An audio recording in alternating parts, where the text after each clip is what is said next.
ব্যাংককে বিমস্টেক সম্মেলনে সাইডলাইনে বাংলাদেশের প্রধান উপদেষ্টা অধ্যাপক ডক্টর মোহাম্মদ ইউনূস ও ভারতের প্রধানমন্ত্রী নরেন্দ্র মোদীর মধ্যে আজ দ্বিপাক্ষিক বৈঠক অনুষ্ঠিত হবে। প্রধান উপদেষ্টা প্রেস সচিব শফিকুল আলম এ তথ্য নিশ্চিত করেছেন। অন্তর্বর্তী সরকারের দায়িত্ব গ্রহণের পরে এই প্রথমবারের মতো অধ্যাপক ইউনূসের সঙ্গে নরেন্দ্র মোদীর বৈঠক হতে চলেছে।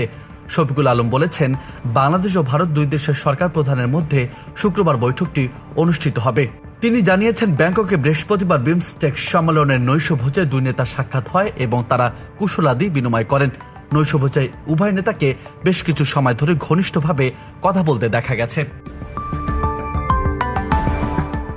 রাজনৈতিক পট পরিবর্তনের পর থেকে অনেকটাই ঘোলাটে দুই দেশের সম্পর্ক।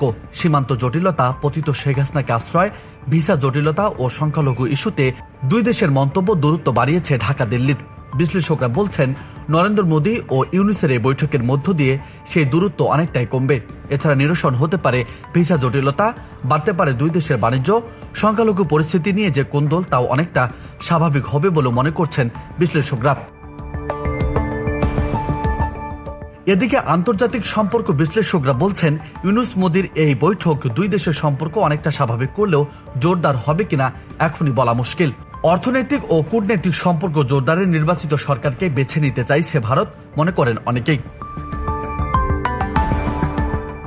বঙ্গোপসাগরে দেশগুলোর আঞ্চলিক সহযোগিতা জোটের শীর্ষ সম্মেলন উপলক্ষে অধ্যাপক ইউনূস ও নরেন্দ্র মোদী বর্তমানে ব্যাংককে অবস্থান করছেন। ব্যাংককে 2 এপ্রিল বিমস্টেক সেই সম্মেলন শুরু হয়েছে, যা শেষ হবে আজ।